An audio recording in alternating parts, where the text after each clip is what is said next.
नमः शिवाय। हर हर महादेव शंभू।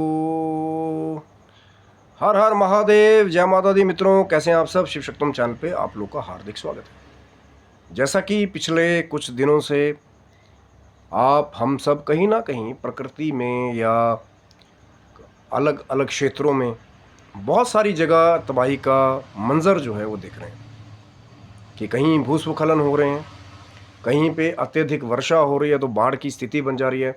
कई लोग तो इतने परेशान हैं कि वो अपने जो कुछ ग्रामीण लोग हैं, अपने पशुओं तक को भी वो जो है वो संभाल नहीं पा रहे हैं। इतना अत्यधिक जल कहीं ना कहीं बहुत सारे क्षेत्रों में जो है वो बरस रहा है। लेकिन हर एक चीज़ का एक कारण होता है कि क्या कारण है कि प्राकृतिक ये जो आपदाएं आ रही हैं बार बार, कि कहीं भूस्खलन हो रहा है, कहीं पानी ज़्यादा हो रहा है, कहीं वर्षा ज़्यादा हो रही है। वर्षा जो है जिन क्षेत्रों में कहीं ना कहीं होती थी वहाँ पे बहुत कम हो रही है, और जहाँ पे ना के बराबर या थोड़ी मीडियम वर्षा होती थी वहाँ पे अत्यधिक वर्षा हो रही है। उसका कारण क्या है कि कहीं ना कहीं जो प्रकृति का बैलेंस है, कहीं ना कहीं अब सभी चीज़ें जो है भगवान के ऊपर छोड़ देना, कहीं ना कहीं ये एक अतिशयोक्ति जैसा लगता है। क्योंकि प्रभु ने कुछ ड्यूटीज़ जो हैं, कुछ कार्य जो हैं, कुछ कर्म जो है वो मानवों के लिए भी निहित किए हैं। लेकिन जब हम वो जो सीमा है हमारी,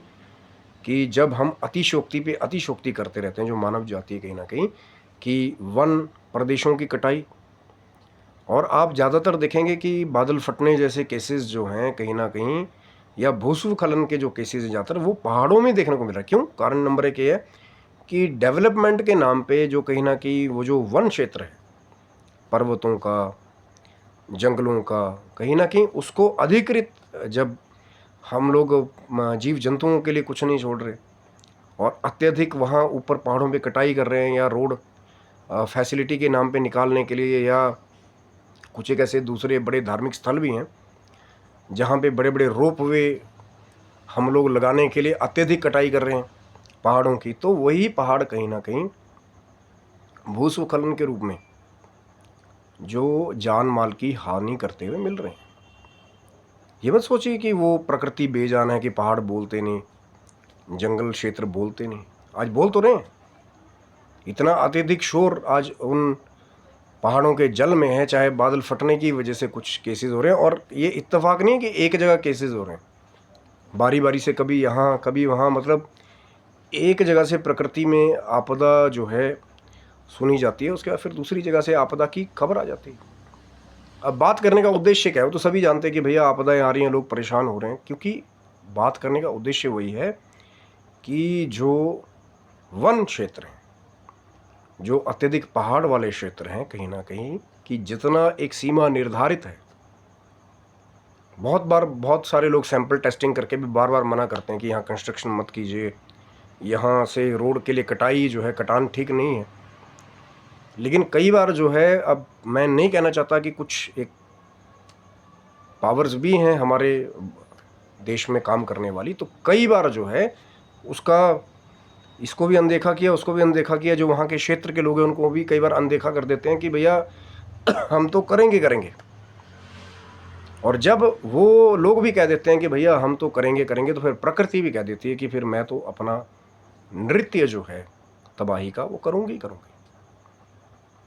क्योंकि और इसका एक सबसे बड़ा बुरा पहलू क्या है कि वो लोग जो कई बार बेचारे जो छोटे मोटे जो ग्रामीण लोग हैं, जो शायद ऑपोजिशन में भी रहते हैं कि यहाँ पे बहुत बड़ा कंस्ट्रक्शन ना हो, जो वन क्षेत्र के लोग हैं या पहाड़ी क्षेत्रों में रहने वाले लोग हैं, ग्रामीण क्षेत्रों में रहने वाले लोग हैं, लेकिन कई बार जो एक अनवांटेड जो प्रेशर है पीछे से कई बार जो है, तो इसीलिए तो कहते हैं ना कि सबको साथ लेके चलना कई बार ज़रूरी होता है। अब आप दिल्ली में रहने वाले कोई भी हैं, आपके पास पावर हैं या आपको कुछ अथॉरिटी दे दी, आप बाहर से आए हैं, लेकिन जब वहाँ के स्थानीय पूरा निरीक्षण आप नहीं करेंगे, आपको एक्सपीरियंस नहीं होगा, तो बहुत मुश्किल होता है। कई बार फिर वही चीज़ें जो हैं कि पता लगे आज यहाँ पहाड़ थे, कोई बाहर से ऑफिसर आए, पुल का निर्माण किया, कुछ ही टाइम हुआ कि उसके बाद फिर प्रकृति ने कहीं ना कहीं अपना ऐसी चुप्पी तोड़ी।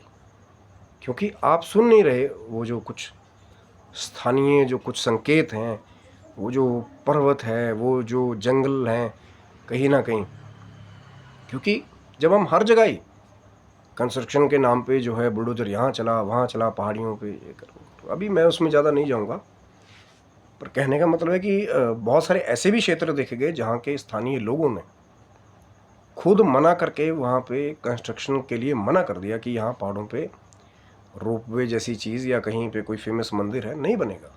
किया उन लोगों ने काम, काबिले तारीफ़ है कि जहाँ उस चीज़ की आवश्यकता स्थानीय लोगों ने ही उसको मना कर दिया कि भैया यह नहीं होगा, हम पैदल चलने में खुश हैं। तो फिर वहाँ पे दूसरी पावरें भी कई बार जब आप सब एकजुट हो जाते हैं, और कहीं ना कहीं बात कहने का एक मतलब ये है कि कुछ एक दो चार बीच में होते हैं कि वो डेवलपमेंट के नाम पे हमारे गांव में डेवलपमेंट नहीं हो रही, सड़क नहीं निकल रही। ठीक है, इमरजेंसी सड़कें होना बहुत ज़रूरी है, लेकिन उन इमरजेंसी सड़कों के नाम पे आप दूसरी चीज़ें करते रहेंगे। जी यहाँ पे होटल फैसिलिटी बनानी है, यहाँ पे ये करना है, यहाँ पे हब बनाना है, टूरिस्ट का हब रहेगा। और ये वो क्षेत्र हैं जहाँ पे बड़े बड़े तपस्वी सिद्ध कई बार जाकर के तपस्या करते थे कि उस क्षेत्र की पवित्रता बनी रहे। अब वहाँ टूरिस्ट प्लेस के नाम पे दूसरी चीज़ें होना शुरू हो जाएं जो शायद प्रकृति को भी मंजूर नहीं है। देवादिदेव महादेव के स्थलों पे जाके आप दूसरी चीज़ें करेंगे जो वो तपस्या स्थली रही हैं, तो वो महादेव को भी मंजूर नहीं है। तो प्रकृति महाकाल की शक्ति है, कहीं ना कहीं तो फिर अपना जो है रूप दिखाएगी। इसलिए बहुत बड़ी बड़ी बातें हैं, कहीं ना कहीं सबको एकत्रित होने की भी ज़रूरत है कि अब जो नुकसान हो गया कि फिर भी एकत्रित रहें। कोई लगता है कि मुश्किल में है तो उसकी मदद जो है वो की जाए, कि जहाँ आपको लगता है कि जहाँ तक आपकी रीच है, कोई फंसा हुआ है, उन तक ज़रूरत की सामग्री नहीं आ रही। पहाड़ों पे कई अपर जगहों पे बहुत बुरे हाल हैं, तो वही कर सकते कि जो जितनी मदद कर सकता है। एक तो सम्मिलित होना कि जो गलत चीज़ें पहले से होती आ रही हैं उनके खिलाफ अपोज करना उस चीज़ को कि भैया पहाड़ों को और वन क्षेत्रों को छोड़ दो, नहीं तो फिर हो सकता है आगे इससे भी बड़ा प्रलय जो है वो देखने को मिले। और दूसरा, जो जहाँ तक जिसकी पहुँच है, जो मदद पहुँचा सकता है वो मदद करे। बहुत सारे लोग मुश्किल में फंसे हुए हैं। बाकी प्रभु महाकाल और महाकाली के चरणों में यही अरदास है कि सब जगह सुख शांति समृद्धि हो। ये जो तबाही के मंजर जो कभी कहीं देखने को मिल रहे हैं कुछ ही दिनों के अंतराल में, तो कहीं ना कहीं शांति और समृद्धि बनी रहे। तो आप स्वस्थ रहे, मस्त रहे, भगवान शिव की, माँ जगदम्बा की कृपा आपके ऊपर बनी रहे। और आपको लगे कि शायद ये मैसेज सबको एकत्रित करने के लिए सही है, तो ज़रूर लाइक शेयर सब्सक्राइब करें, ताकि एक करके बीच में सब सुधरें कि एक बदला फिर दूसरा कहीं से कोशिश तो शुरू तो हो सकता है धीरे धीरे जो कुछ चीज़ें हैं जो गलत हो रही हैं वो बदल जाएं। तो आप स्वस्थ रहिए, मस्त रहिए, भगवान शिव की, माँ जगदम्बा की कृपा आप सबके पर बनी रहे। हर हर महादेव शंभू, जय माता।